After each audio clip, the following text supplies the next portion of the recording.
Walk with me among the stones. Boot Hill Cemetery is more than a patch of dusty ground on the edge of the desert. It is a ledger written in granite and sandstone.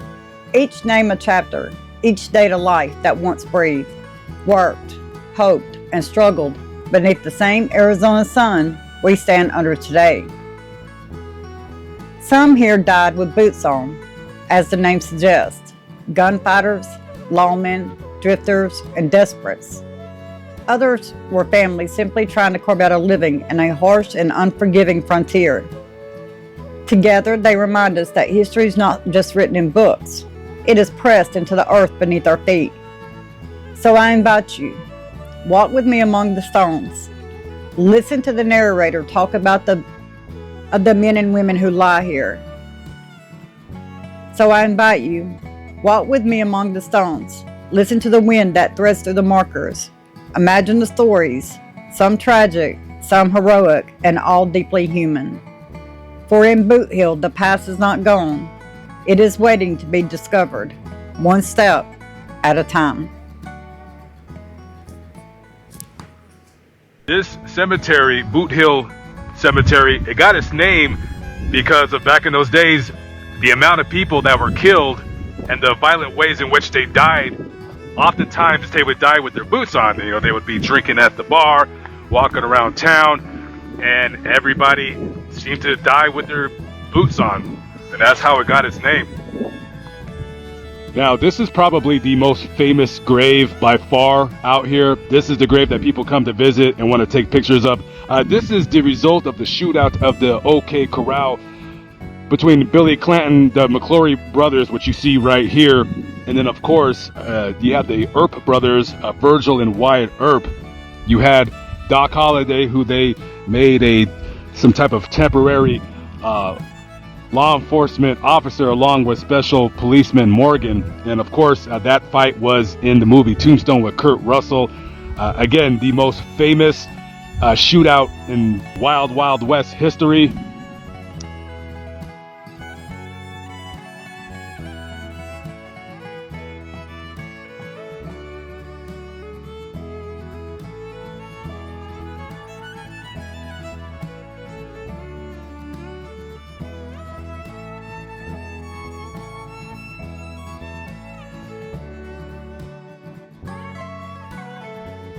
This is Rodriguez Patron.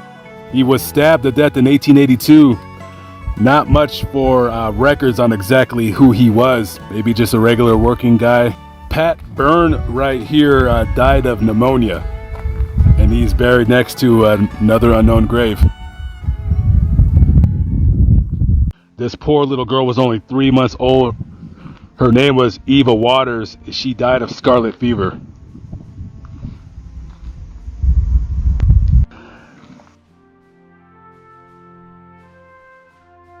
Van Houten right here was beaten in the face with a stone until he died. Kind of tells you the caveman animalistic savagery that we would often find back in those days.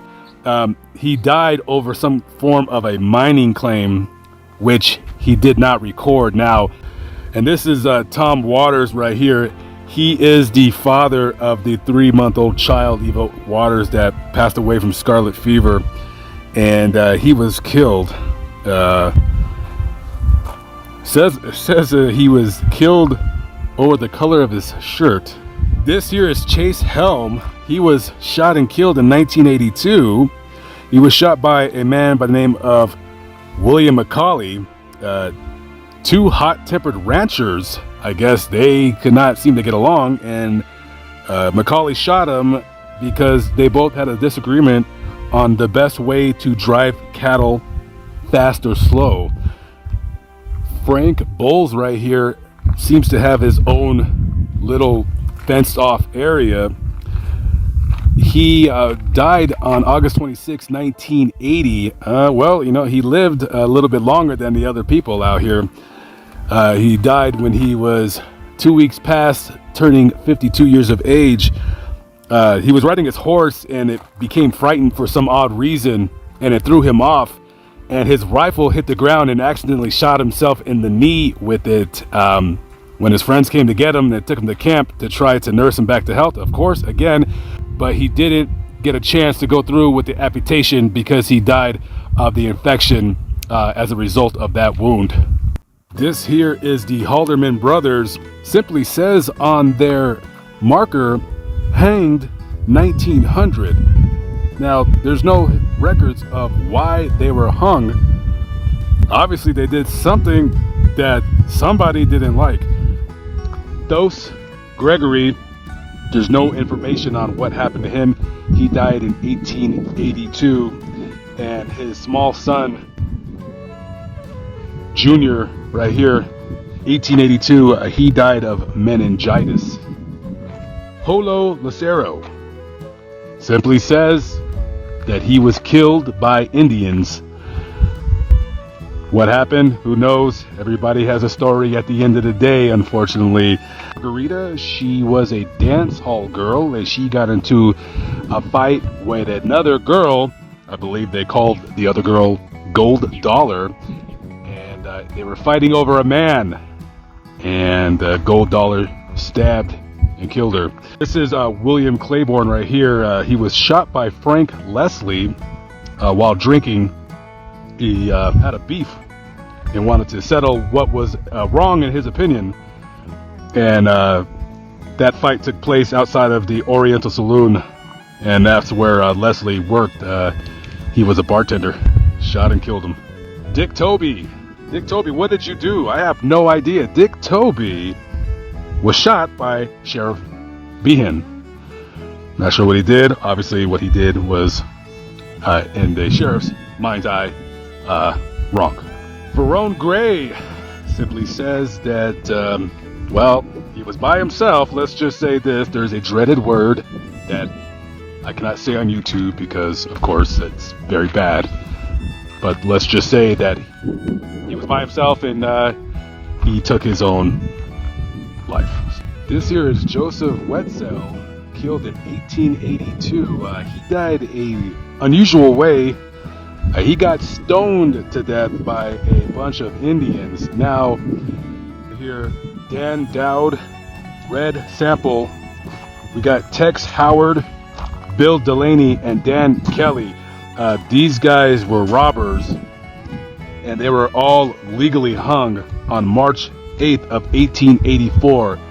What these guys did was they robbed a store in Bisbee, which is not too far from Tombstone. Of course, John Heath. Now, John Heath was a part of this robbery, and he wanted to turn state's evidence, so he was a snitch. So they made a deal with him that if he cooperated and testified against these other guys, that they would just give him life in prison. So they gave him a deal. He got life, but you know what? The people of Bisbee said, no way, Jose, or no way, John, no way, Juan. They broke into the county jail, grabbed him, and of course, as it says right there, they hung him up high. This is Mrs. R.L. Brown, died 1882, was the proprietor of a hotel here in town, and she died of natural causes. Fuss, died 1882. It is not known what age he was, but he drank some stagnant water. It could have been poisoned water from the mine, and he died as the result. This guy, John Martin, he was a miner, and he was working on the Howochuka water line.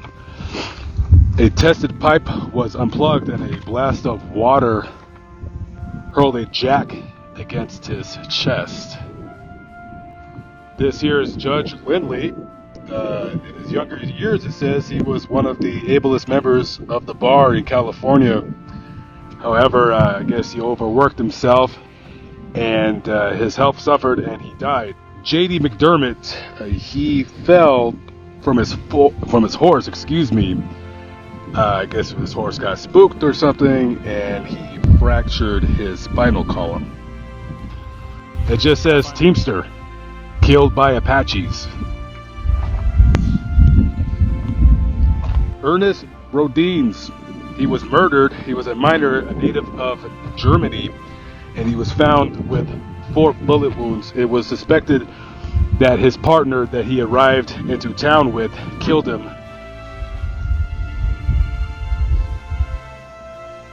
This here is Hilly Hickson. He was a schoolboy age kid out here and fooling around on some stilts that he was walking on, and he fell and hit his back. Now it seemed that he was only slightly injured, but the next day he woke up with back spasms and died.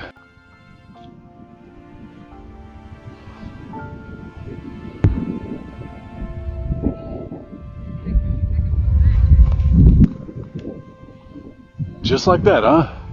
Oh wow, that ain't no good. A few graves out here that is a real cemetery marker. It looks like it's made out of some kind of a stone. Mr. Peel, born May 31st, 1854, died March 25th, 1882. Shot by Ormsby. Darren, shot by Slaughter.